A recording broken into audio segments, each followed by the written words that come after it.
Ladies and gentlemen, the head coach of the Indianapolis Colts, Shane Steichen. Hey! What's up, fellas? Shane-o. We're out here. Yeah.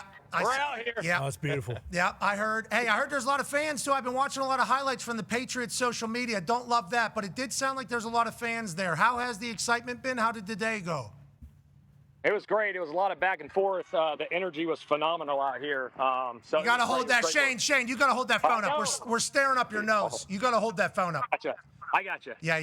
Thank you. There we go. Yeah, thank you. Can't be staring up your nose all the time. Bad for the Colts. Good for. Let's go. Yeah, let's go. What was the energy like? What was it like in joint practice there first time? It was phenomenal. Like I said, a lot of back and forth. Started off with some one-on-ones. Then went into some team periods. Got some good work in the red zone. Finished with a 2-minute drill, what you just hit. So a lot of good back and forth. Okay, we saw a lot of highlights coming from the Patriots social media. Obviously, Colts social media waiting to put a little pizzazz. Was there some things that either worried you today or you learned today? Well, I got to go back and watch. I was on the offensive field, and then Braves was on their offensive field, so I got to go back and watch some of the stuff. But I thought there was a lot of good. Our offense at the 2-minute drive, thought Daniel did a hell of a job.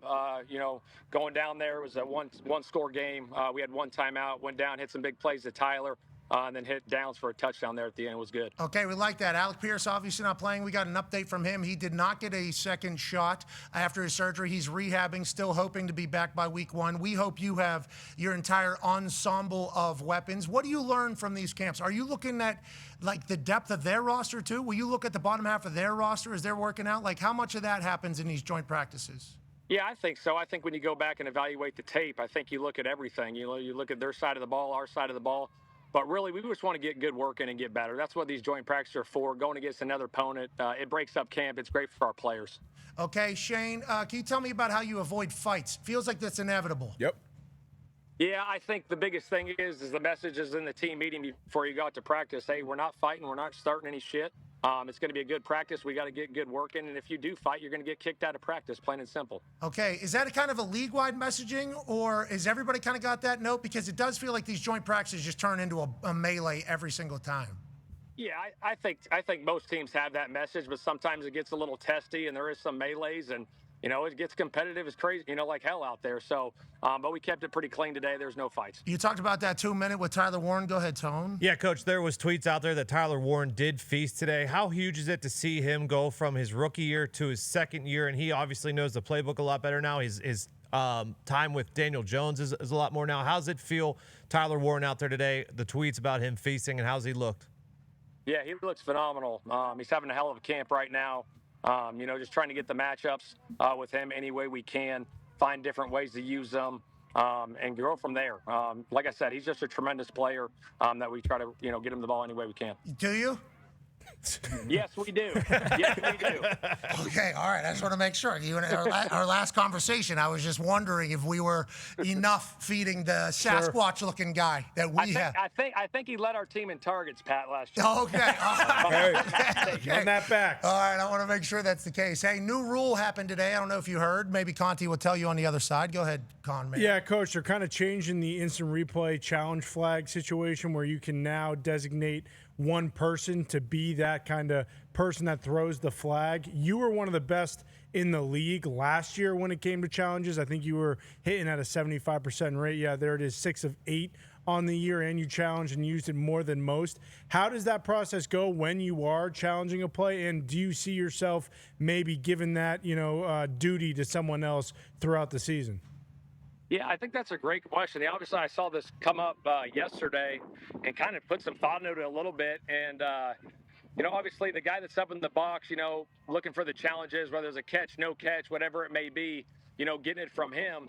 Obviously the head coach is probably the one that's got to say, yeah, I'm throwing it. So I think the communication piece has got to be on point. So I think it is quicker for the head coach to throw the flag down, because if not, you got a guy up in the box and he's talking, hey, you want to throw it? And then you got to communicate to the guy on the sidelines to throw it. And every second counts in this league. So maybe they get the flag out late, and that's 2 seconds because you had to okay it. And now you didn't get the challenge off in time. Yeah, that sounds like a guy who's saying, I'll throw the flag. Yeah. I'll throw the flag. That's what it sounds like. Now, and then here's the other flip side of it. I was thinking of this, like, it's got to be very clear and obvious. Like, if you do have someone else throw it, I was just thinking, like, that trust has got to be so heavy involved with the guy upstairs and the guy downstairs to where the coach isn't really thinking about it, and the guy upstairs says, hey, challenge it, and that he doesn't hesitate, and he throws it. So you could go that way, too, as well. So I don't know what teams are going to do. So it'll be interesting to see it all play out. Yeah, I like you. You get a little pissed off, though. I like you got a lot of spunk, I'd say, on the sideline. Was that what you call it, spunk on the sideline?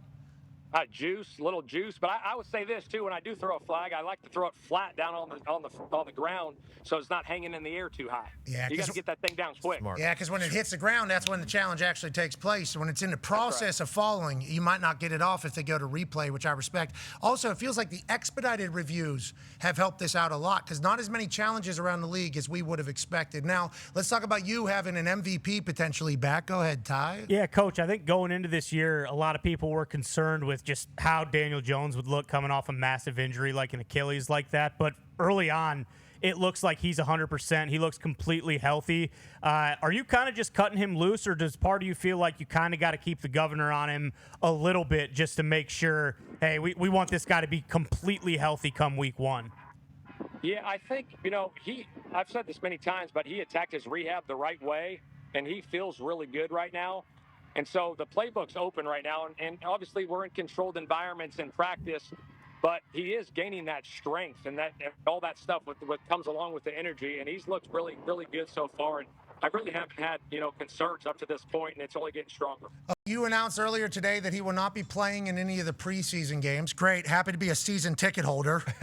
Okay. Ones that count. All right. Yeah. Let's get him to the regular season. Okay. Let's get him to the regular season. That's right. Yeah. That's Mike Rice, who covers the Patriots for ESPN, said one view from the media tent: both Patriots and Colts will likely be pleased with overall practice. 24 first team reps, valuable in controlled competitive environment. But Patriots top units didn't finish strong in 2-minute drill, which ends things on a less inspiring note. On that note, yeah. D-Butt has a question for you, Coach. Yeah, Coach, you talked about controlled environments. Obviously, with joint practice, it's a little less control. I know as a player, I like the team drills because I'm seeing different shifts, different motions. As a coach, what's your favorite part about these, these joint practices? The red zone, one-on-ones, inside run, 7-on-7, 2-minute. What is it for you? I think it's the chess master going back and forth, It's a controlled environment, They check, we check. There's a lot of that stuff, especially with the starters in there. And you get to go through that, obviously, in the film session as well and kind of play that game. And I think, quarterbacks, obviously, Daniel enjoys that part of it with the rest of our guys. But that's what I love about this. You go against your defense in training camp, so many days in a row, and now you got a chance to go against somebody else and see different looks. So I love that part of it more than anything. What do we think offense looks like in the NFL this year? Because McDaniel told us that he's got a new wrinkle up his sleeve for San Diego. What do you think it's going to look like this year? We'll see. I mean, I can't tell you that. You never know how it's all going to play out. Every year in the NFL, right, there's going to be wrinkles. There's going to be unique, things, new trends that go along around the league. And you got to adapt. I mean, everyone's got to adapt. You can't stay the same because it's always evolving. I love you, Coach. Way to win up there. Way to win up there from what it sounds like. The 2-minute. No, it was an away game. Yeah, that's the game. 2 minutes. That 2 minutes. We scored and we Not when you're up stopped. 30-0 going that into wasn't the final the quarter. situation. Pats won the one-on-ones and Colts won the team stuff. Andrew Callahan's reporting the Patriots defense allowed 11 straight completions in a red zone, 7-on-7, that's football. Okay. Shane, way to dial it up, pal. Let's keep it going. There's no fighting out there. Let's go win it all. All right, fellas. I appreciate that. Yeah, Coach Steichen. Yeah, Coach.